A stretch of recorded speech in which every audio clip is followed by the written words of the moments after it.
오늘 우리에게 주시는 하나님 말씀은 신약 성경 마태복음 5장 1절에서 12절 말씀입니다. 마태복음 5장 1절에서 12절 말씀입니다. 예수께서 무리를 보시고 산에 올라가 앉으시니 제자들이 나온지라. 심령이 가난한 자는 복이 있나니 천국이 그들의 것임이요, 온유한 자는 복이 있나니 그들이 땅을 기업으로 받을 것이며,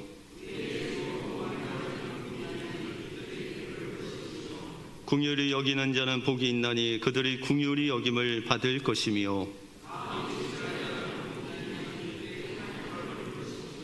화평케 하는 자는 복이 있나니 그들이 하나님의 아들이라 일컬음을 받을 것이며,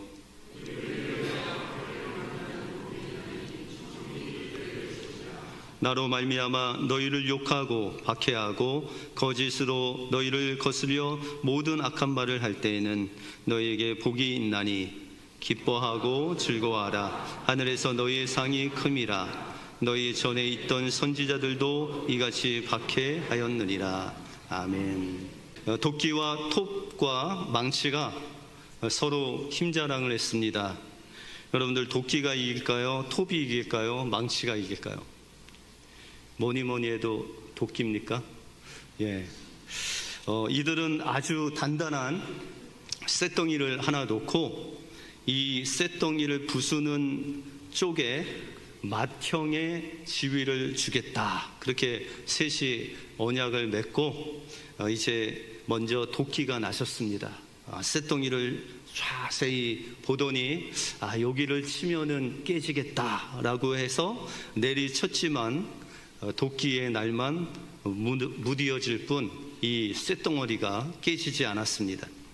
두 번째로는 톱이 나섰습니다. 이 톱은 쇠의 표면에 날을 잘 대고 열심히 왔다 갔다 운동을 했지만, 그러나 톱날이 완전히 뭉그러져서 톱을 쓰지 못하게 되었습니다. 마지막으로 망치가 의기양양하게 야, 너희가 되겠냐, 나밖에 할 수 없다 라고 하고 내려쳤는데 그만 이 망치가 뒤로 나가 자빠졌습니다. 이를 보던 아주 작고 약한 불꽃이 자기가 한번 해보겠다고 이야기했습니다. 그랬더니 이 새 도끼와 톱과 망치가 비웃더니 우리처럼 강한 자들도 못한 일을 네가 어떻게 할 수 있느냐고 비웃었습니다. 그런데 이 작은 불꽃이 그 쇳덩이에 달라붙더니 쇳덩이를 끌어안고 불꽃이 조금씩 타오르게 시작했습니다. 1시간, 2시간 있더니 그 쇳덩이가 녹아내리기 시작했습니다. 여러분들, 온유라는 것은 약함이 아니라 우리가 하나님의 말씀을 어떻게 끝까지 붙잡느냐, 그 붙잡는 자가 강한 자고 온유한 자다라고 말씀하고 있습니다. 우리가 어떤 일이 있어도 하나님 말씀 붙잡고 하나님께 매달리면 하나님께서 그 일을 해결해 주신다라는 것이죠. 세상 사람들은 힘과 능력이 많아야 힘 있는 자라고 하지만, 그러나 하나님 나라에서 힘 있는 자는 얼마나 하나님을 의지하느냐, 얼마나 하나님을 붙드느냐, 그 사람이 강한 자로 하나님 앞에 설 줄로 믿습니다. 여러분들, 세상에 힘 있는 자가 아닌 하나님 나라에서 하나님 붙잡음으로 힘 있는 자로 하나님께 드려지는 여러분들의 삶이 되시길 주님의 이름으로 축원드립니다. 오늘 본문을 통해서 예수님이 말씀하시는 온유한 자는 누구이고 또 이 온유한 자에게 주시는 축복이 무엇인지 오늘 본문을 통해서 살펴보겠습니다. 먼저 온유한 자는 주님께 붙들려 어디로 인도하든지 따라가는 순종의 사람이 바로 온유한 자다라고 말씀하고 있습니다. 오늘 5절에 보시면 온유한 자는 복이 있나니 저희가 땅을 기업으로 받을 것이다 라고 주님은 약속하셨습니다. 이 온유라는 단어는 헬라어의 원뜻은 통제된 힘이라는 뜻입니다. 힘은 있는데 그것이 그냥 내 마음대로 쓰는 힘이 아니라 어떤 분에 의해서 통제된 힘을 발휘하는 것, 그것이 바로 온유다라는 것이죠. 우리가 몽골에서 흔히 접할 수 있는 이 야생마를 다루는 것을 보면은 이 야생마를 어떻게 다루냐? 그 코에 이제 구멍을 뚫죠. 그리고 고삐를 이제 맵니다. 그리고 이 야생말이 천연적인 말이라 자기 원하는 대로 자기 가고자 싶은 그 곳으로 갈 때 이 고삐를 살짝 기수가 당기면 그 코에 고통이 가고 이제 야생말이 자기가 원하는 대로 가지 않고 이 기수가 조련사가 인도하는 대로 고삐를 끄는 대로 가는 것, 그것이 바로 온유한 자의 모습이다라고 할 수 있습니다. 그런데 성경에 보시면요, 이 세상에서 가장 온유한 사람이 누굴까요? 예수님 빼고 구약에 보시면 모세다, 그렇게 말씀하십니다. 우리가 민수기 12장 3절에 보시면 모세는 온유함이 지면의 모든 사람보다 승하더라 라고 그렇게 말씀하십니다. 여러분들, 모세가 온유했어요? 40살 전까지는 온유하지 않았어요. 여러분들 어떻게 좀 온유하십니까? 40살 전까지는 온유하시지 않았죠. 근데 40살이 지나니까 점점 온유해지시죠. 모세가 그랬다는 거예요. 모세가 40세가 되기 전까지는 그냥 자기가 이끄는 대로, 자기 생각대로 그렇게 행동하며 살았다라는 것이죠. 그래서 애굽 사람이 자기의 민족인 히브리 사람을 건드려서 그냥 가서 쳐 죽일 만큼 그렇게 모세는 자신의 그 힘대로, 능력대로 사는 그런 사람이었다. 다시 말해서 온유한 사람은 아니었다. 그런데 하나님께서 이 모세를 쓰시기 위해서 40년 동안, 어떻게 보면 40세부터 80세까지 정말 전성기 같은 그의 인생을 하나님은 정말 보잘것없는 미디안 광야에서 목자로, 그것도 자기의 장인의 양을 치는 그런 목자로 이 모세를 낮추시는 하나님의 그런 모습을 우리가 볼 수 있습니다. 그런데 하나님께서 40년 동안 훈련을 시키시고 이 모세를 사용하시는데 어느 날 이스라엘 백성들을 광야로 데려다가 이제 하나님께서 인도하시는 가나안 땅을 향해서 가는데 물이 없는 거예요. 여러분들, 사막에 물이 없을 수 있지 않습니까? 그런데 이 수백만이 되는 백성들이 모세를 죽일 듯, 어떤 사람은 돌을 손에 들고 이 모세를 칠량으로 덤비는 그런 어려움을 맞이하게 됩니다. 여러분들, 예전에 애굽에 있었던 모세 같으면 어떻게 했을까요? 이 이스라엘 백성들이 다 죽었죠. 그죠? 그런데 모세가 40년을 하나님의 인도하심과 훈련을 받고 온유한 자가 되니까는 어떻게 했냐면 그가 하나님 앞에 나가서 이 이스라엘 백성들을 대적하지 않고 하나님 앞에 무릎을 꿇고 기도합니다. 하나님, 이스라엘 백성들이 나를 돌로 쳐 죽이려고 하고 원망하는데 이것은 나를 원망하는 것이 아니라 하나님을 원망합니다. 하나님, 어떻게 해야 됩니까? 라고 하나님 앞에 이 사건을 하나님 앞에 온전히 맡기는 모세의 모습을 우리가 볼 수 있습니다. 그때 하나님은 말씀하시죠. 모세야, 이 나뭇가지 하나를 가져다가 저 쓴물에다 던져라.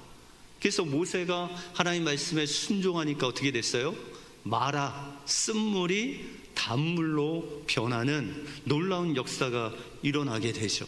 그리고 수많은 이스라엘 백성들이 그 단물을 맛보는 놀라운 하나님의 기적을 경험하게 됩니다. 이것이 바로 모세의 온유한 모습이다라는 것이죠. 그러므로 이 온유라는 것은 어떤 일을 만나도 아유, 목사님, 저 일은 제가 몇십 년 동안 해온 건데 그냥 기도 안 하고 해도 잘해요.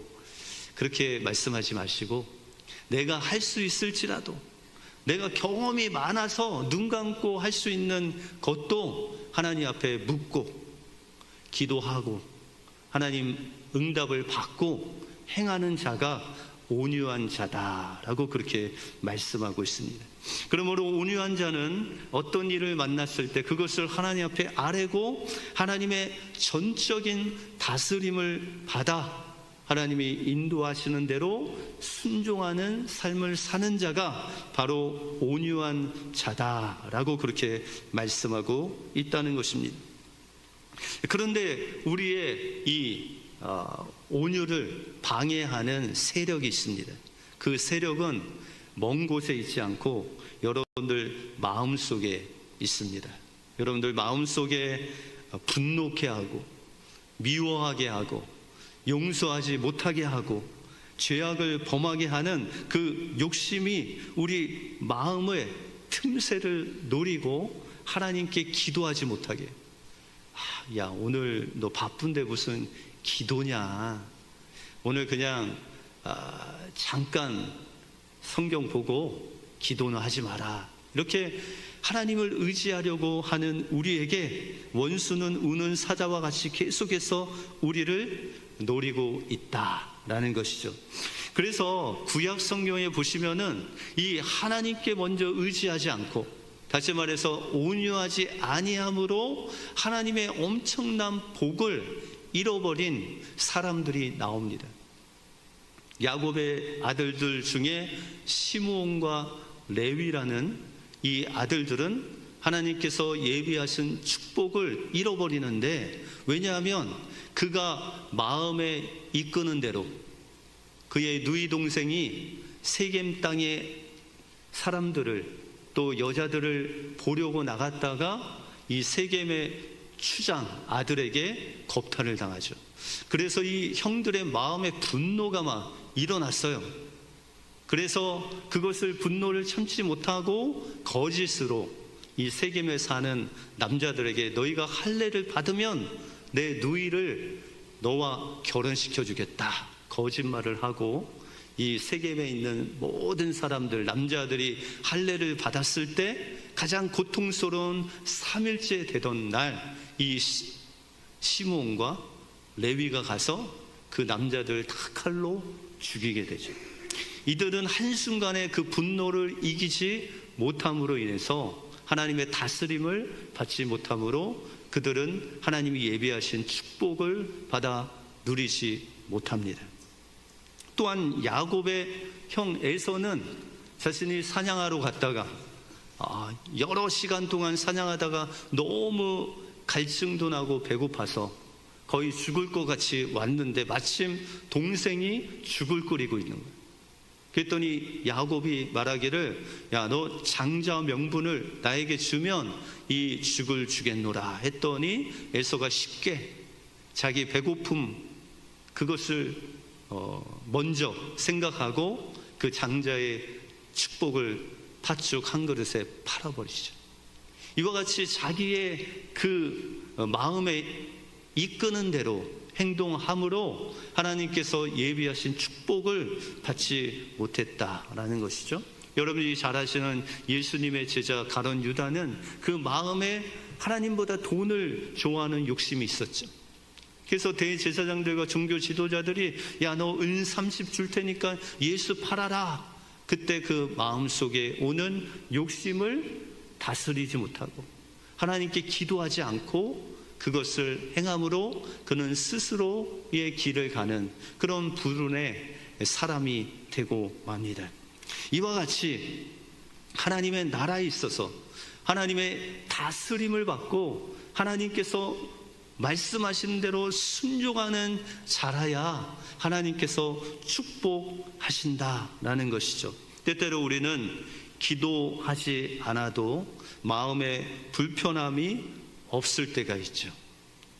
예배에 감동이 없이도, 다시 말해서 예배를 통해서 주님 만나는 그 사모함을 통해서 주님을 만나지 않아도 그냥 주일에 예배 드린 것으로 만족할 때가 있다 있다라는 것이죠.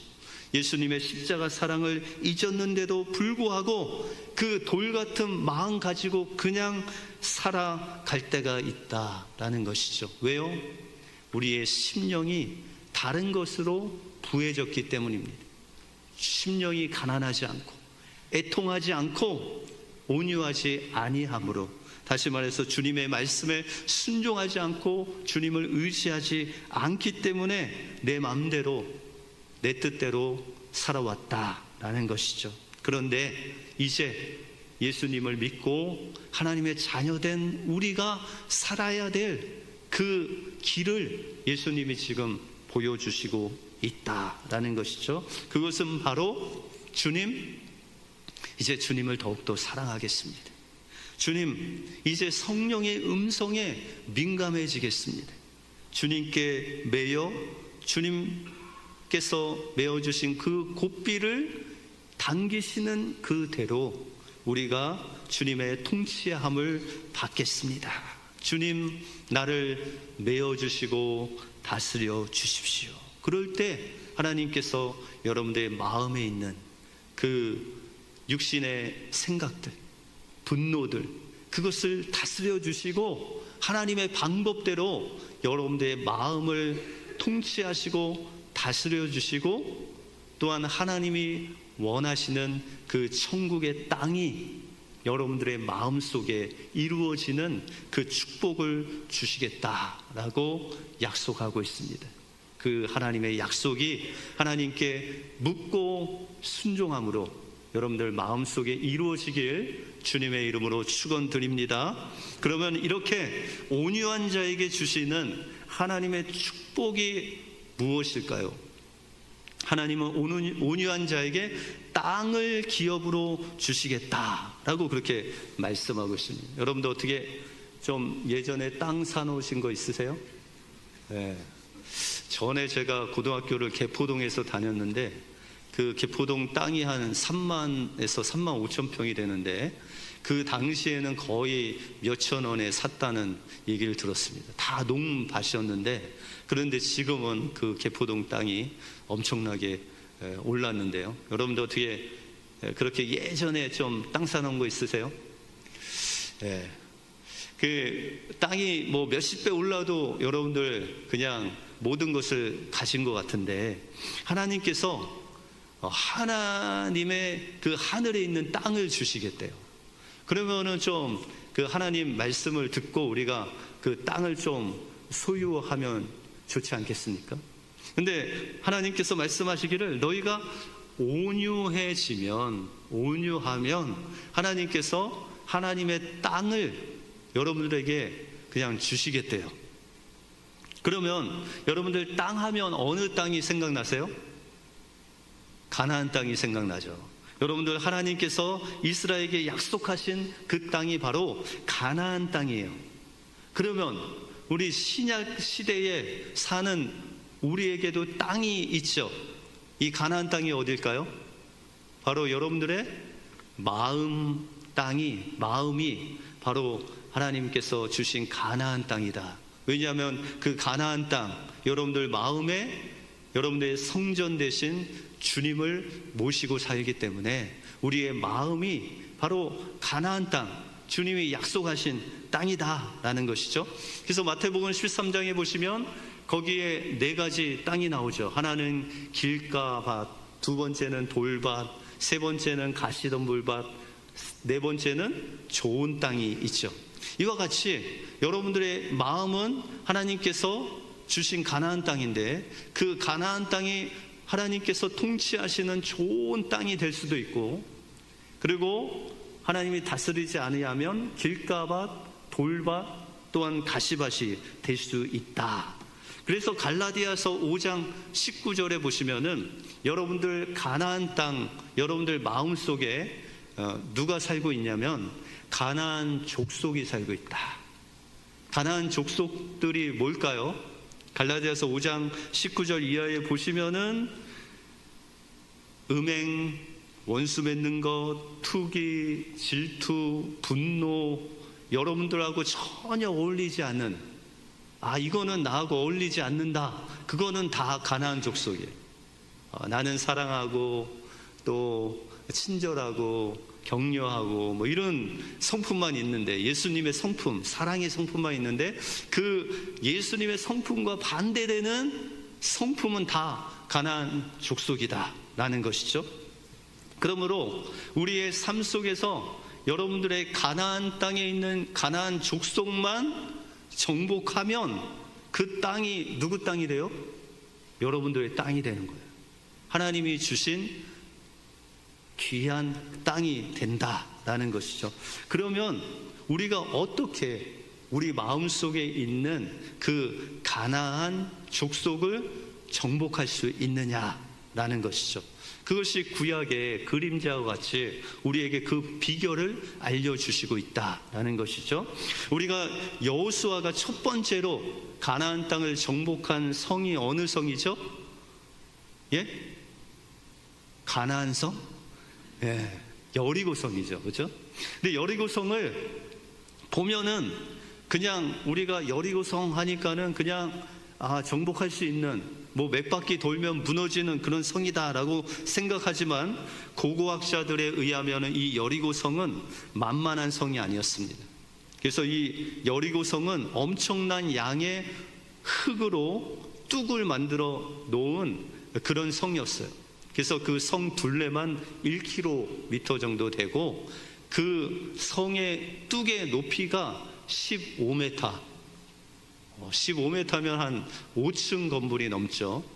그런데 거기서 멈추지 않고 그 위에다가 6m를 더 옹벽을 쌓대요. 그러니까 이 여리고성은 21m죠.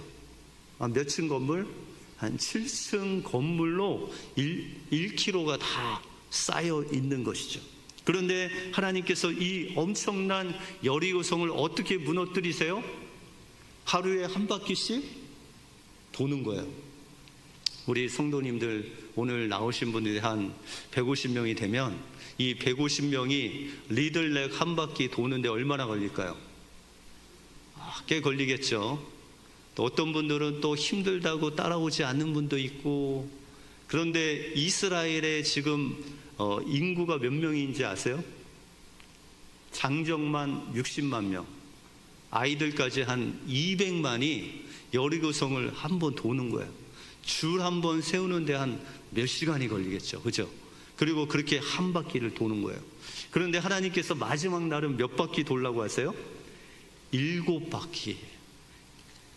거리가 얼마큼 된다고요? 1km.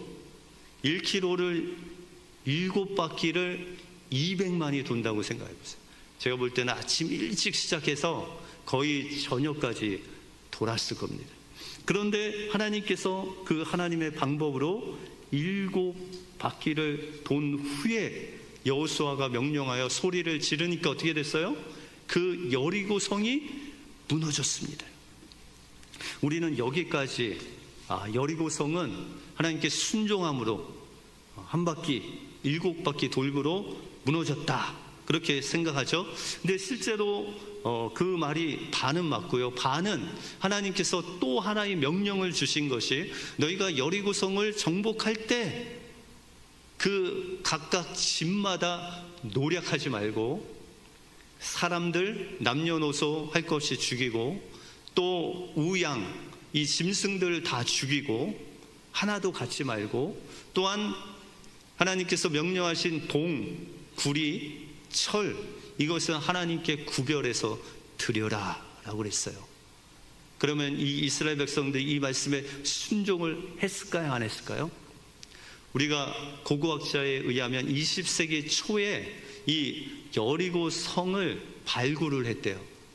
그런데 특징은 그 집집마다 항아리가 있는데 그 항아리에 곡식들이 가득가득 차 있었대요.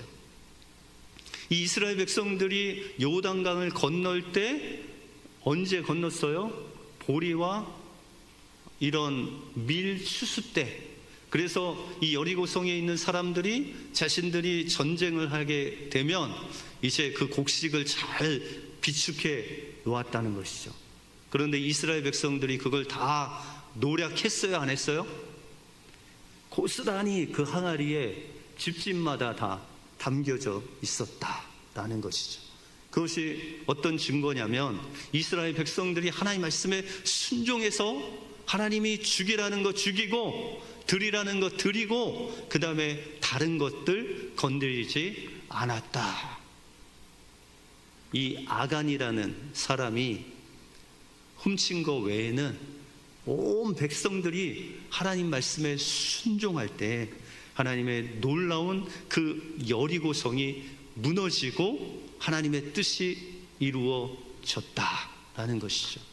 다시 말해서 우리 안에 있는 마음속에 있는 이 가나안 족속들을 이기고자 한다면 온전히 하나님 앞에 의지하고 100% 하나님께 순종할 때 하나님께서는 여러분들의 마음이 하나님이 다스릴 뿐만 아니라 하나님이 다스리는 그곳에 여러분들과 함께 있어서 여러분들이 어디로 가든지 형통할 수 있는 그 땅을 소유할 뿐만 아니라 하나님이 함께 하시는 그 형통한 복을 주시겠다라고 약속하고 있다는 것입니다.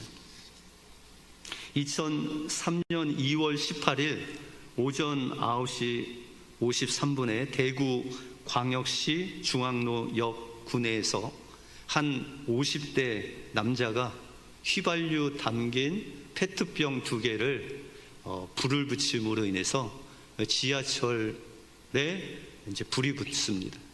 그래서 12양의 그 지하철을 다 불태우고 이제 소화가 되죠. 방화범으로 지목된 50대 중반의 남성은 개인 택시를 하다가 우울증이 와서 우울증 치료를 하고 그런데 뇌졸중이 와서 반신마비가 옵니다. 그래서 그가 개인 택시를 하다가 몸이 그렇게 되고 그렇게 되니까 생활고를 겪게 되죠. 그래서 우발적으로 이런 일을 저질렀다라는 것입니다. 그런데 이 사고로 말미암아 191명이 죽고 151명이 부상을 당합니다. 그런데 그 191명 중에 2사람이 박윤조 씨라는 가정의 아들, 딸, 남매가 그때 죽음을 맞이하죠. 이 부부에게는 딸과 아들이 있었는데 그 지하철 사고가 나는 날 아들의 졸업식이 있었던 날입니다. 그래서 그에게 또한 누나가 있었는데 그 누나는 대학을 졸업하고 대기업에 입사해서 이제 동생 졸업식에 참석하려고 휴가를 내서 동생과 함께 졸업식을 마치고 이제 부모님이 있는 백화점으로 지하철을 타고 가는 중이었다라는 것이죠. 그렇게 이제 올 때가 돼서 그 엄마에게 문자를 보내서 이제 다음 역에서 내가 내립니다. 딸에게 문자를 받았는데 이제 그 아들, 딸을 기다리느라 이 부모님은 백화점에 미리 도착해서 그 지하철 역 쪽으로 가는데 갑자기 그 부부의 눈앞에 시커먼 연기가 올라오면서 소방차들이 엄청나게 몰려왔다라는 것이죠. 그 엄마는 이제 딸에게 걱정이 돼서 계속 전화를 해도 전화를 받지 않는 것이죠. 그러면서 마지막으로 큰딸에게 이런 문자가 왔습니다. 엄마, 아빠 사랑해요. 마지막 문자였습니다. 이 사고로 박윤조 씨의 부부는 장성한 남매를 둘 다 하늘나라로 보낼 수밖에 없었습니다. 남들이 부러워하는 대학을 나와서 대기업까지 입사했던 착실한 딸과 학비를 벌기 위해서 ROTC를 지원한 든든한 아들의 졸업식 날 참변을 당한 것입니다. 이 일로 남편은 회사를 그만두고 사고 현장과 청문회 현장을 계속해서 쫓아다녔습니다. 아내와 함께. 그리고 늘 시위 현장이나 국회 앞에서 두 부부는 열심히 시위를 하고 그렇게 몇 달이 지나서 사건의 어떤 이제 거의 마무리될 즈음 집으로 대구에 있는 집으로 돌아와서 딸의 방을 정리하는 가운데 딸의 일기장을 발견하게 됐습니다. 딸의 일기장에는 이런 글이 있었습니다. 하나님, 우리 부모님이 교회에 다니게 도와주세요. 그러나 제가 부모님께 조르거나 대적하기보다는 하나님의 때, 하나님의 방법으로 두 분을 하나님께 인도해 주세요 라는 기도가 적혀 있었습니다. 이 두 분은 이 글을 읽으면서 오열하면서 그 다음날 바로 교회에 등록을 했습니다.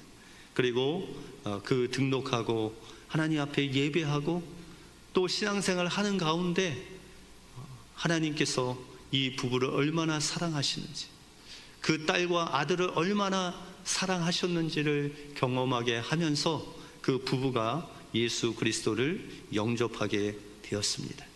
그리고 이 부부에게 대구 지하철 방화사고가 정리되면서 남매의 몫으로 보상금이 나왔습니다. 이 보상금을 이 부부가 가지고 교회 목사님께 찾아갔습니다. 목사님, 저희 아이들이 남기고 간 마지막의 것입니다. 교회를 위해서 아름답게 써주시면 감사하겠습니다. 교회 목사님은 당회와 의논을 하고 이 돈으로 땅을 삽니다. 그리고 그 땅을 이 부부에게 다시 드리면서 이런 말씀을 했습니다.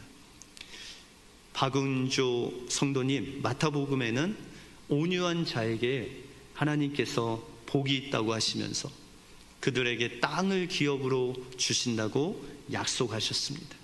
성도님 부부는 불의하고 이해할 수 없는 아픔을 겪으셨지만 온유함으로 이 모든 일을 신앙으로 감당하고 계시니 어찌 하나님이 기업으로 땅을 주시지 않겠습니까? 이 땅으로 아이들을 위한 일을 하시는 것이 어떻겠습니까? 그래서 이 박윤조 성도님 부부가 그 땅에다가 2층 건물을 짓고 한 달에 한 번씩 그 유가족들, 지하철 사건으로 인해서 사랑하는 사람을 잃은 그 유가족들을 초청해서 그들을 위해서 위로해주고 또 강연을 듣고 또한 그들과 함께 안아주고 슬퍼해주고 치유의 놀라운 역사를 이곳에서 감당하게 되었다라는 것이죠. 그리고 몇 년 지나지 않아서 또한 딸 아이를 입양해서 그리스도의 사랑으로 양육하고 있다라는 것이죠. 이 부부가 고백하기를 하나님께서 내 딸의 그 간절한 기도를 통해서 우리를 하나님의 자녀로 삼아주시고 또 하나님은 우리를 이곳으로 인도하셔서 저 아픔을 겪은 자들 위로하고 또한 서로 울면서 감싸주고 이 일을 통해서 우리의 마음을 오히려 치료하시고 또한 우리의 마음을 위로하시는 하나님의 놀라운 그 섭리를 경험하게 된다고 고백하고 있습니다. 여러분들, 이 박윤조 성도님의 가정은 원망할 수 있고 다른 사람들 같이 더 분노를 낼 수 있지만 그 딸의 기도를 통해서 하나님을 믿고 나니 하나님의 다스림을 받을 때 더 분노하지 않고 이해할 수 없는 일이라도 하나님께 맡기고 다른 사람을 위로하고 격려할 때 하나님께서는 그 놀라운 치유의 축복을 그 마음속에 베풀어 주셔서 세상 사람들이 알 수 없는 놀라운 그 은혜를 그 마음속에 하나님과 같이 선물로 주셨다라는 것입니다. 온유한 자는 하나님의 곱비에 매여 하나님이 곱비를 트시는 대로 인도함을 받는 사람들입니다. 온유한 자는 하나님께서 주시는 그 놀라운 이 우리의 마음 판에 있는 이 가난한 족속들을 하나님께 온전히 순종함으로 다스리고 또한 그곳에 있는 하나님과 기뻐하면서 다른 사람들을 위로하고 치유하고 사랑하는 사람이 바로 온유한 자임을 기억하시고 어떤 상황 속에서도 하나님께서 여러분들과 함께 하심을 믿고 그분께 먼저 묻고 응답받고 순종하심으로 여러분들의 마음이 하나님의 온전한 다스림을 받아 하나님이 함께 하시는 천국의 땅이 여러분들의 기업으로 받는 놀라운 축복을 받으시는 여러분들의 삶이 되시길 주님의 이름으로 축원드립니다. 기도하겠습니다.